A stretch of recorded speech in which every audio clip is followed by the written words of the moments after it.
नमस्कार साथियों। तो आज के इस वीडियो में हम लोग 7 मार्च का शिफ्ट 4 का क्वेश्चन को देखने वाले हैं, जो कि अगर सेट को देखें तो सेट हो जाएगा 52, सेट नंबर 52। चलिए क्वेश्चन को देखते हैं। तो पहला क्वेश्चन आप लोग यहाँ पर देख सकते हैं। 4 अंकों की वह सबसे बड़ी संख्या कौन सी है जिसे 15, 20, 25 और 30 से पूर्णतः विभाजित किया जा सकता है। तो देखिए, इससे अगर पूर्णतः विभाजित किया जाएगा, इसका मतलब क्या है? इसका मतलब ये है कि इसका जो एलसीएम निकलेगा उससे विभाज्य होना चाहिए। तो इसके लिए इसका एलसीएम निकालते हैं 15, 20, 25 और 30 का। तो देखिए, अगर हम यहाँ 30 को लेते हैं तो यहाँ देखिए 30 15 से विभाज्य है, लेकिन 20 से नहीं है। तो 20 से विभाज्य करने के लिए अगर यहाँ पर हम 2 से गुना करके अगर तो 60 होता है। तो चलिए 60 इससे विभाज्य है, लेकिन 25 से नहीं है। अब 25 को कैसे, अगर हम इसे 5 से गुना करें तो कितना होगा आपका? 300 होगा, जो कि 300 क्या है, इससे विभाज्य है। चलिए इसका इसका मतलब क्या हुआ? इसका जो एलसीएम है, एलसीएम इसका क्या है? 300 है। ठीक है, अब देखते हैं इसमें सबसे बड़ी संख्या।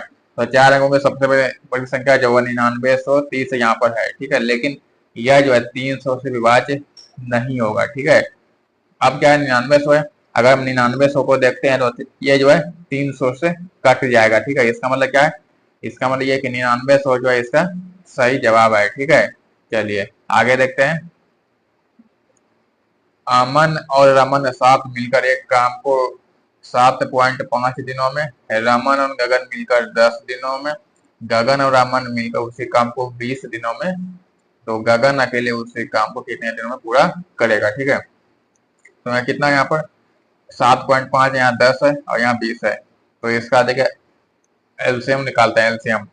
तो देखिए 7.5 का मतलब क्या आता है? यानी कि 15/2 होता है। ठीक है, 15/2 होता है। ठीक है, तो इसका यहाँ 10 और 20, तो 20 तो देखिए 20 10 से तो कट जाएगा, लेकिन इससे नहीं कटेगा। 20 का डबल 40 तो नहीं कटेगा। फिर 3 से करे 60, हाँ, जो कि 60 जो है इससे भी कटेगा 8 बार में, इससे भी कटेगा और इससे भी कटेगा। ठीक है, तो यानी कि कुल काम कितना है? 60 है। कुल काम कितना है? 60 है। अब देखिए अमन और रमन का देखिए, यानी कि ए और आर का देखिए, ए प्लस आर का देखिए कितना है? 7.5 दिन में काम कर रहा है। इसका मतलब एक दिन में कितना काम? तो ये 8 बार में कटा है, इसका मतलब एक दिन में 8 काम।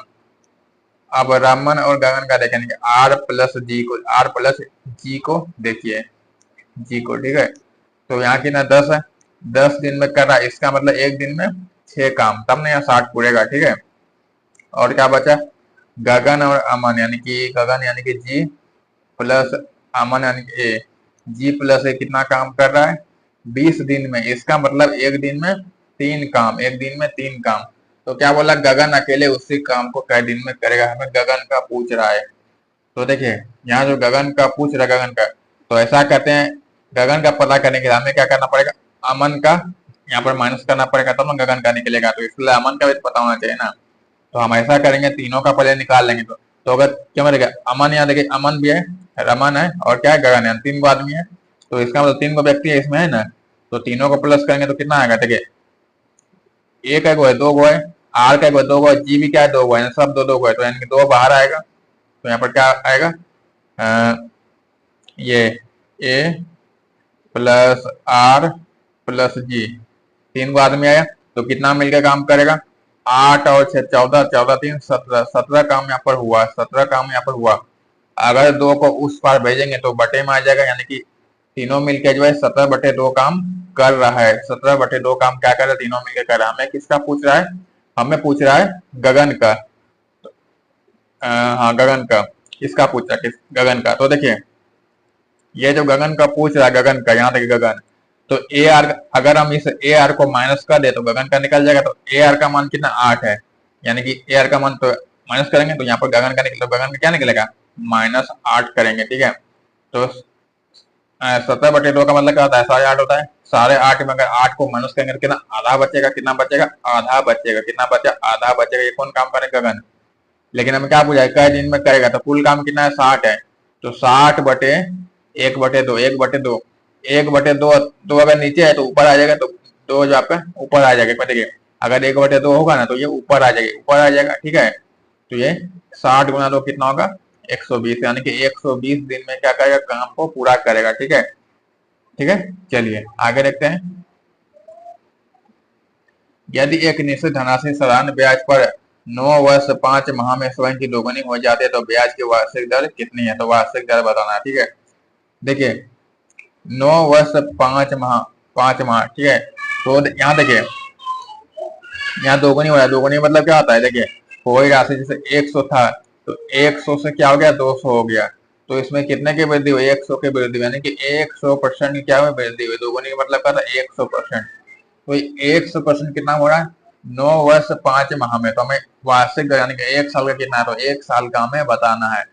तो देखिए 9 वर्ष 5 माह, इसे यानी कि लगभग हम इसे 9.5 भी मान सकते हैं लगभग में, ठीक है। तो चलिए हम इसे, क्योंकि अगर यहाँ 6 माह रहता तो 9.5 होता, लेकिन थोड़ा सा कम है, इसलिए फिर भी हम लोग मान लेते हैं 9.5 वर्ष मान लेते हैं फिर भी, ठीक है। तो इतना ईयर में कितना हो रहा है, 100%। तो एक ईयर में कितना होगा भाई, तो 100/9.5 हो जाएगा, 9.5। जो कि अगर हम यहाँ 10 पॉइंट को हटाएं तो ऊपर एगो जीरो बढ़ेगा, ठीक है। जो कि यह 5 से कटेगा 19 बार में, और ये कटेगा 200 बार में, ठीक है। 200 बार में, तो 20 19 से कटेगा 1 बार में, फिर से एक बचा, फिर 10 10 में खाएगा तो एगो जीरो उठेगा, फिर 10 मतलब, चलिए यानी कि 10 आया, जो कि आप यहाँ पर देख सकते हैं, ठीक है। आप इसे कटा कर भी देख सकते हैं, क्योंकि हमने यहाँ पर लगभग माना है, ठीक है। तो आंसर भी जो है लगभग में ही आएगा, ठीक है। आगे देखिए, एक मेज के मूल्य में जो पहले 30% कमी की जाती है, फिर 80% की वृद्धि की जाती है। तो मेज के मूल्य में कितने की वृद्धि हुआ हमें बताना, ठीक है। देखिए पहले 30 का कमी किया, यानी कोई चीज अगर 100 था, तो 100 से कितना कर दिया, 30 का कमी किया, यानी 70 किया गया। कितना किया गया, 70। अब इस 70 में 80% की वृद्धि करेंगे, तो इसका देखिए, तो इसका 10% 7 होगा, तो 80% कितना होगा, 7 × 8 56, यानी कि +56 करेंगे, +56।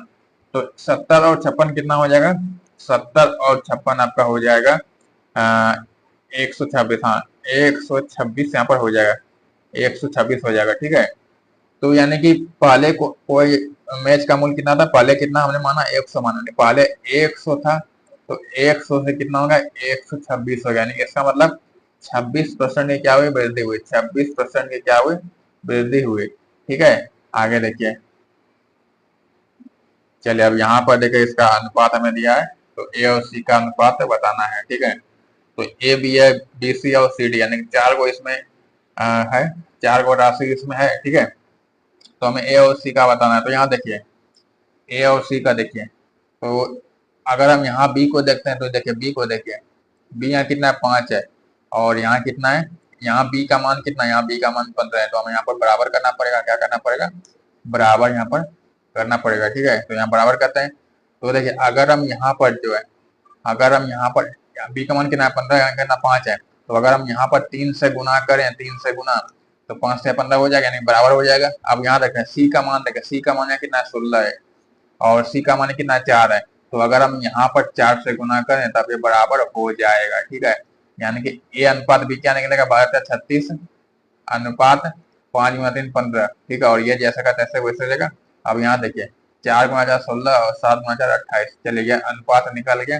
तो ए अनुपात बी अनुपात सी अनुपात डी, देखिए ऐसे तो मैं ए और सी का पूछा, लेकिन समझाने के लिए ये सब मतलब मैं सभी को लिख रहा हूँ, ठीक है। तो ए का कितना निकला, 36 निकला, बी का कितना निकला, 15 निकला, सी का 16 निकला, और डी का कितना निकला, 28 निकला, ठीक है। हमें किसका पूछ रहा है, हमें पूछ रहा है ए और सी का, ए और सी का, इन दोनों को देखिए। तो ये तो 4 से कटेगा, 4 से कटेगा 9 बार में, और ये 4 से कटेगा 4 बार में, लेकिन 9:4 निकला, 9:4, ठीक है। आगे देखिए, चले यहाँ देखें, इसका मान बताना है। तो 3 का देखिए स्क्वायर क्या होता है, 9 होता है, ठीक है। अब देखिए यहाँ देखिए, यहाँ पर एक अंक के बाद क्या दशमलव है, लेकिन जैसे हम इसका स्क्वायर करेंगे तो 2 अंक के बाद दशमलव आएगा। तो एक अंक, तो यानी कि एगो जीरो लगाएंगे, यानी कि 0.09 आया, प्लस अब एक का क्यूब, तो एक का क्यूब तो एक ही होगा। अब यहाँ देखिए, यहाँ एक अंक के बाद दशमलव है, लेकिन क्यूब करेंगे, करने पे क्या होगा, 3 अंक के बाद दशमलव आएगा, 3 अंक के बाद, एक अंक यहाँ हुआ, फिर एगो जीरो लगा 2 अंक, एगो जीरो पी लगा 3 अंक, यानी कि 3 अंक के बाद दशमलव, ठीक है। अब प्लस करते हैं, ठीक है। तो 0. देखिए 0.0 या 9 है, और यहाँ पर लास्ट में का 1 है, तो यहाँ पर 1 आ जाएगा, यानी कि 0.91, 0.91 यहाँ पर, ठीक है। चलिए आगे देखिए, देखिए 30 परीक्षणों का औसत 58 है, पहले 14 परीक्षणों का औसत कितना 59 है और अंतिम 17 परीक्षणों का औसत कितना है 55 है। तो 14वें परीक्षण का मान कितना है ये हमें बताना है। देखिए यहाँ देखिए 30 को परीक्षण यहाँ कितना है, यहाँ 14 को यहाँ 17 को है, तो दोनों को प्लस करने पे कितना होता है 31 होता है, 31 होता है। ठीक है, इसका मतलब क्या है, इसका मतलब ये कि एक को कोई संख्या क्या कॉमन आ रहा है, कॉमन तो कॉमन क्या आ रहा है देखिए यहाँ देखिए 1 से लेके 14 तक का क्या है 59 है और अंतिम 17। इसका मतलब ये है कि ये जो 14 है 14वें जो परीक्षण ये जो हम जिसका क्या मैं पूछ रहा है, ये 14वें जो परीक्षण है ये जो है कॉमन है, यानी 2 बार आ रहा है। मतलब ये पहले में इसमें भी आ रहा है और इसमें भी आ रहा है, यानी 2 बार आ रहा है।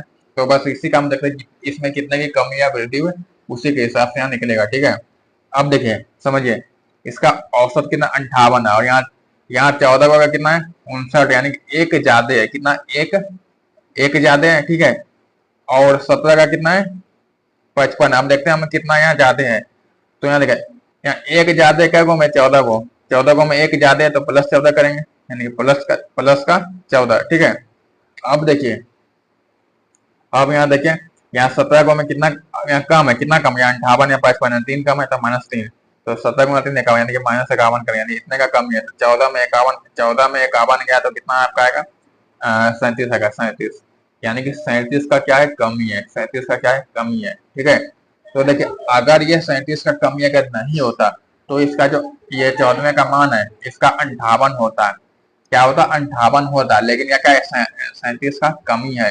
इसका मतलब क्या है उसमें 58 क्या करें, अगर कमी नहीं होता तो 58 होता, लेकिन कमी है तो इसका मतलब 37 का इसमें कमी करेंगे, माइनस का 37 करेंगे। तो 58 में 37 गया तो आपको कितना हो जाएगा 13 और 8 21, हाँ 21 हो जाएगा, 21।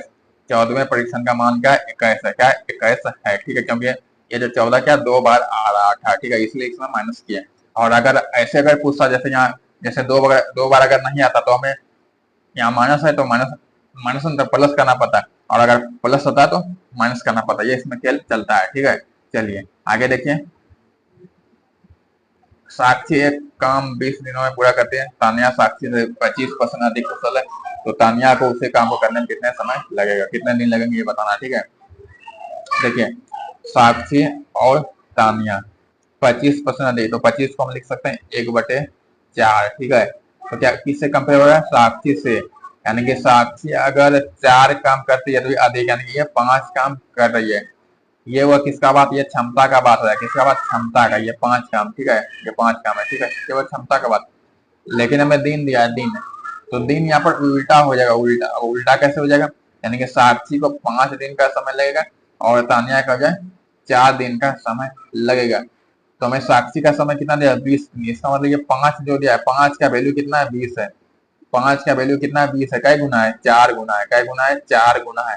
तो जब यहाँ 4 गुना है तो यहाँ पे क्या होगा 4 गुना ही हो जाएगा, तो 4 का 4 गुना कितना होगा 16, यानी कि तानिया को जो 16 दिन का समय लगेगा। ठीक है, चलिए आगे देखते हैं।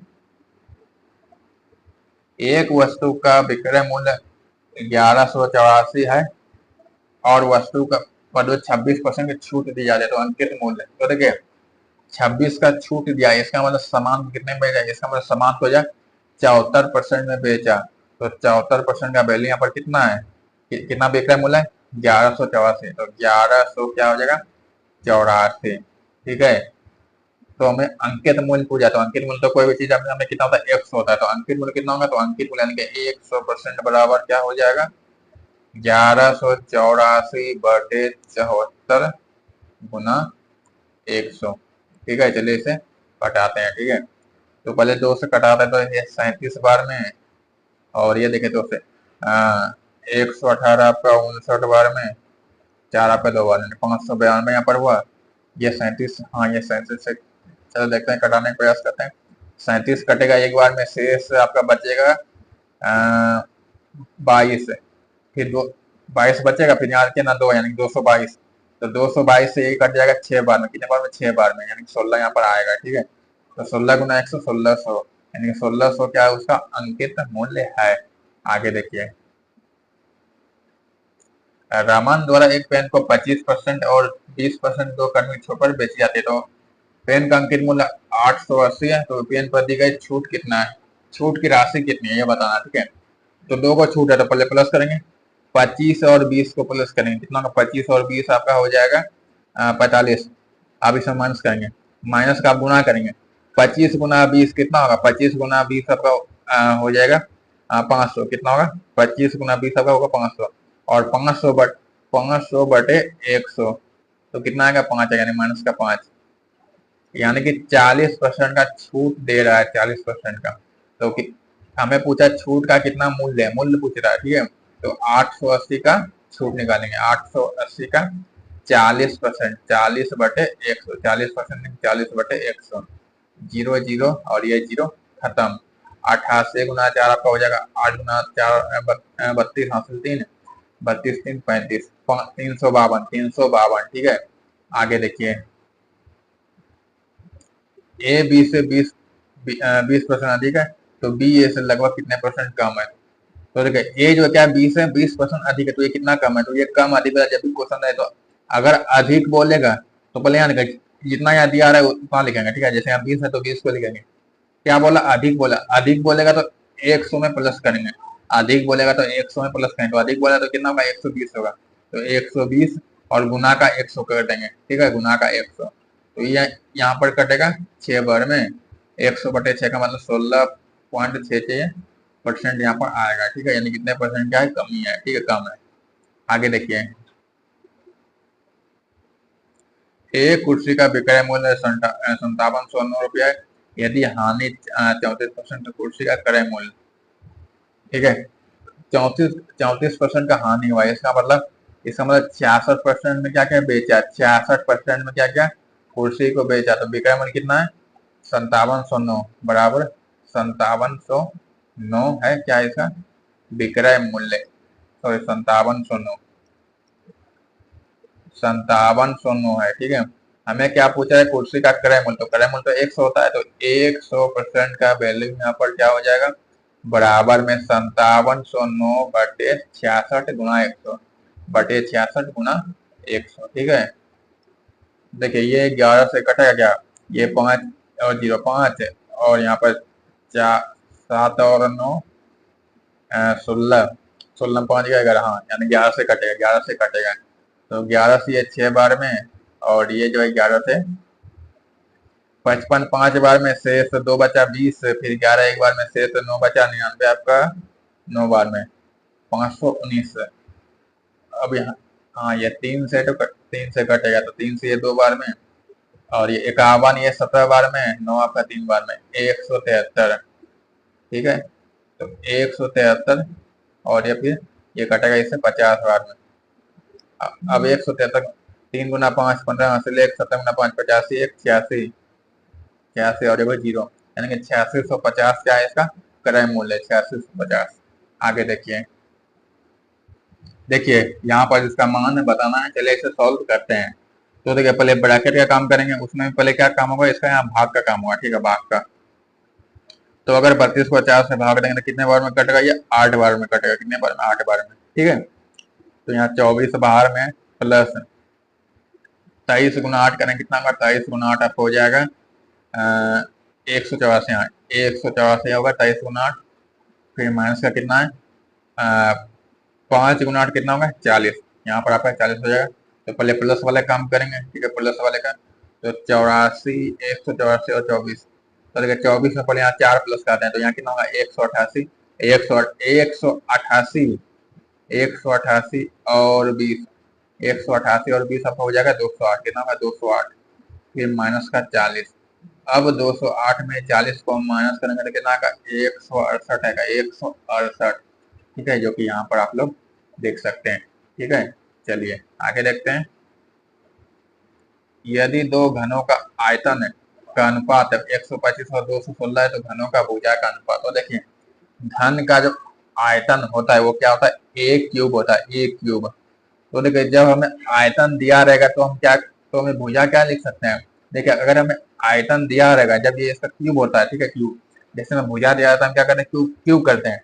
तो अगर हमें आयतन दिया रहे और भुजा पूछे, यानी कि हमें जो वॉल्यूम दिया रहे, वॉल्यूम मतलब आयतन है, वॉल्यूम हमें दिया रहे और क्या पूछे, इसका भुजा पूछे, भुजा, तो कैसे निकालेंगे, कुछ नहीं करेंगे, इसका हम क्यूब रूट करेंगे, तो क्यूब रूट बराबर क्या निकलेगा, ये आपका भुजा निकल जाएगा, क्या निकल जाएगा, भुजा निकल जाएगा। ठीक है, यही हम करेंगे। तो बस कुछ नहीं, इसका हम क्यूब रूट करेंगे, क्यूब रूट, और इसका भी क्या करेंगे, क्यूब रूट। तो 125 का घन, क्यूब रूट मतलब घनमूल, तो 125 का घनमूल क्या होता है, 5 होता है, और 216 का क्या होता है, 6 होता है, यानी कि 5:6। ठीक है, आगे देखिए, समान ब्याज दर पर चक्रवृद्धि ब्याज पर एक धनराशि जो एक वर्ष में 27 रुपये और 2 वर्ष में जो है 3645 रुपये हो जाती है, तो वार्षिक ब्याज दर कितनी है, तो वार्षिक ब्याज दर बताना है। ठीक है, तो देखिए चक्रवृद्धि ब्याज में क्या होता है कि जो भी राशि है, जैसे एक साल में इतना हुआ है, तो ये अगले साल के लिए जैसे देखिए एक साल में कितना हुआ, 2700 हुआ, तो अगले साल के लिए जो होगा ये जो है ये मूलधन का काम करेगा, मूलधन का काम करेगा। यानी कि हम अगर हम इसमें ये पता कर लें कितने की वृद्धि हुई, तो बस वही उसका दर हो जाए, क्योंकि ये साधारण ब्याज नहीं है, ये चक्रवृद्धि ब्याज है। साधारण ब्याज में क्या होता है कि मूलधन मूलधन फिक्स रहता है, मूलधन क्या रहता है, फिक्स रहता है, लेकिन ये चक्रवृद्धि ब्याज में जो भी एक साल बाद ब्याज ब्याज सहित एक साल बाद जो भी ब्याज सहित राशि होता है, वो क्या करता है, मूलधन का काम करता है, मूलधन का काम करता है, यानी कि ब्याज पर ब्याज मिलता है। ठीक है, तो ये 2700 क्या होगा, मूलधन का काम करेगा, यानी 2700 कितना हो गया, देखिए एक साल या 2 साल, यानी कि कितने का अंतर, एक साल यानी एक साल में कितने की वृद्धि हुई। ठीक है, तो 2700 से कितना होगा, 3645, यानी कितने की वृद्धि हुई, तो 900 कितने का अंतर है, 945, यानी कि 945 की क्या हुई, वृद्धि हुई। 945 की वृद्धि कितने पर, 2700 पर, कितने पर, 2700 पर। तो 100 पर कितना होगा, तो 100 पर 0 0 खत्म। ये देखिए 27 से चले कटाते हैं, 27 से यहाँ पर देखिए 94, 27 या 81, 3 बार में शेष आपका बचेगा 13, 135, 135 आपका 5 बार में, यानी कि 35% का क्या है इसमें दर है, 35% का दर है। ठीक है, आगे देखिए,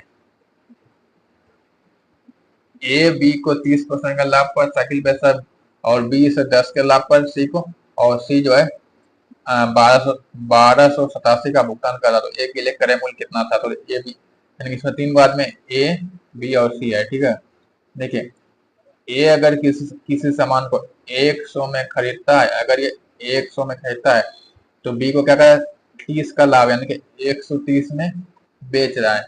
अब बी क्या करता है, 10 का लाभ पर, तो अगर यहाँ पर ये 10 का लाभ पे बेचेगा, तो 13 का 10% कितना होगा, 13, 130 का 10% कितना होगा, 13 होगा, तो 130 और 13 यानी कि 143 में बेच रहा है, तो इसका वैल्यू कितना है, 1287, यानी कि 143 का वैल्यू कितना है, 1287, 1287। ठीक है, कितना यहाँ पर है, तो ये कितना गुना है, 14 गुना 7, अगर 14 नंबर 26 से, हाँ, यानी कि अगर 9 से गुना करे तो, हाँ 9 से गुना करे कितना होगा, 1260, 14, 140 को 9 से गुना करेंगे 1260, और 3 को करेंगे तो 9 से 27, हाँ, यानी कि 1287 होता है, यानी कि ये 9 गुना है, हाँ 9 गुना है। देखिए 9 गुना, 3 गुना 9 27 हासिल 2, 4 गुना 9 36, 36 और 2 38 हासिल, हासिल का 3, 1 गुना 9 9 3 12, हाँ ठीक है, यानी हो जाता है, यानी कितना गुना, 9 गुना है। तो जब ये 9 गुना है, तो यहाँ भी तो ये 9 गुना होगा ना, तो 9 गुना, तो 100 का 9 गुना कितना होगा, 900 हो जाएगा, 900, यानी कि ए का क्रय मूल्य क्या निकला, 900 निकला। अगर बी का पूछता तो यहाँ पर 9 से गुना करते, तो 13 नंबर 117 और ये 0, ये आपका हो जाता। ठीक है, चलिए आगे देखिए, चलिए देखिए, तीन संख्याओं का अनुपात 3 5 7 है, तो उनके वर्गों का योग 1328 है, तो संख्याओं में सबसे बड़ी संख्या का मान कितना है। ठीक है, तो देखिए यहाँ पर इसका वर्गों का योग बोला, तो इसका वर्ग करते हैं, 3 का वर्ग यानी स्क्वायर है, तो 3 का स्क्वायर 9, योग बोला इसलिए प्लस करेंगे, 5 का होगा 25, और 7 का होगा 49, तो प्लस करेंगे, 9 और 25 होगा 34, 34 और 49 आपका हो जाएगा 83। ठीक है, और 83 का वैल्यू यहाँ पर कितना है, 1328, 1328 है, तो जब 83 का वैल्यू 1328, तो ये देखिए ये कट जाएगा क्या, ये, हाँ ये शायद कट जाएगा, तो देखिए, तो एक का वैल्यू क्या निकलेगा, एक का वैल्यू देखिए, एक का वैल्यू 16, देखिए 132 एक बार में कटेगा, शेष आपको कितना बचेगा, यहाँ पर 17 और 32, 49 बचता है, तो आपको कितना होगा, 49 बचने पे कितना आएगा, 49 और यहाँ कितना 8 है, 498, जो कि 498 यहाँ पे, हाँ 6 बार में कर दिया गया, 6 बार में, क्योंकि देखिए 80 गुना 6 480 होगा, फिर 3 गुना 6 18, 480 और 18 कितना होगा 498, यानी हाँ 6 बार में कट जाएगा। इसका मतलब एक का वैल्यू क्या निकला, 6 निकला। अब ये जो क्या निकला, ये वर्गों का योग निकला, ये तो मान निकला, ये वर्गों का योग है, लेकिन हमें संख्या बताना है। तो जब ये वर्गों का है तो संख्या में क्या बात है, यानी कि इसका रूट है, यानी कि 16 का हम रूट करेंगे, 16 का रूट, तो 16 का रूट क्या होगा 4 है, यानी कि एक यूनिट का मान क्या है 4 है, एक यूनिट का मान क्या है 4 है, क्योंकि देखिए ये वर्गों का योग था ना, इसलिए इसका रूट निकालें, ठीक है। तो सबसे बड़ी संख्या क्या है 7 है, सबसे बड़ी क्या है 7 है, तो 7 गुना 4 करेंगे तो कितना होगा 28 होगा, ठीक है। सबसे बड़ी संख्या क्या होगा 28 होगा। अगर सबसे छोटी पूछता तो ये 3 3 3 गुना 4 12 हो जाता, ठीक है। चलिए आगे देखिए, एक व्यक्ति शुरुआती 3 घंटों के लिए 4 किलोमीटर प्रति घंटा के चाल से चलता है और फिर अगले 2 घंटों के लिए 6 किलोमीटर प्रति घंटा के चाल से चलता है, तो उसकी जरूरत है कि कुल दूरी कितना है। तो 3 घंटा के लिए कितना 4 किलोमीटर प्रति घंटा, 1 घंटा में 4 किलोमीटर, 3 में कितना 4 से 12, यहाँ पर 12 किलोमीटर हुआ, ठीक है। और यहाँ देखिए यहाँ पर कितना हुआ, दो घंटा के लिए 6 किलोमीटर, 6 गुना तो 12 किलोमीटर, तो टोटल कितना 12 और 12 कितना हुआ 24, यानी कि 24 किलोमीटर क्या हुआ टोटल दूरी हुआ, ठीक है। आगे देखिए, चलिए यहाँ पर इसे सॉल्व करना, तो पहले यहाँ पर ब्रैकेट के अंदर का काम करेंगे, तो यहाँ पर 100 है, फिर माइनस का 9 है। अब यहाँ देखिए, यहाँ पर पहले तो गुना का काम हुआ है, क्या थे 12, 12 और 17, 12 और 17 हो जाएगा 29 है, 29 में 25 गया 4, यानी क्या क्या निकलेगा 4 निकलेगा। यहाँ क्या ऑफ ऑफ मतलब का, मतलब ऑफ मतलब गुना होता है, का मतलब गुना होता है, ठीक है। तो 9 में आता है 36, तो माइनस का 36, तो 100 में 36 गया, कितना 100 में 36 गया 64, 100 में 36 गया 64, यहाँ पर हो जाएगा। आगे देखिए, चलिए देखिए, 27 लड़कों के एक समूह का औसत आयु 27 वर्ष है, 20 वर्ष का आयु वाला एक लड़का समूह छोड़ देता है और उसके स्थान पे एक नया लड़का समूह में शामिल होता है, जिससे औसत आयु 20 वर्ष बढ़ जाते हैं। नए लड़के की आयु कितनी है, तो देखिए अगर ये 20 वर्ष वाला की जगह में 20 वर्ष वाला ही आता तो उसका आयु कितना होता 20 होता, ठीक है, यानी कि सेम अगर आता तो 20 होता, लेकिन इसमें वृद्धि हुआ है, इसका मतलब उसका आयु 20 से ज्यादा रहा होगा। अगर ये, क्योंकि अगर अगर वृद्धि नहीं होता तो उसका आयु कितना होता 20 होता, लेकिन वृद्धि हुआ है तो इसका मतलब उसका आयु 20 से ज्यादा रहा होगा, ठीक है। तो कितने का वृद्धि हुआ, एक का वृद्धि हुआ, एक का वृद्धि तो प्लस 1 करेंगे। अब ये जो एक का वृद्धि हुआ, कै गो में वृद्धि हुआ, कै गो में, पहले 27 को था, एगो छोड़ा, ठीक है, तो फिर एगो आ गया, यानी कि लड़का तो 27 रहा, लड़का जो 27 को था उसमें एगो छोड़ा फिर आ गया, यानी कि 27 को इसमें रहा, तो गुना का 27 करेंगे, ठीक है। तो एक का वृद्धि हुआ 27 पर, ठीक है, तो कितने का वृद्धि हुआ 20 प्लस 27, तो 20 और 27 कितना का 47, यानी कि उसका आयु क्या है 47 वर्ष है, कितना है 47 वर्ष, ठीक है। तो चलिए मिलते हैं जल्द अगले वीडियो में, तब तक के लिए जय हिंद, धन्यवाद।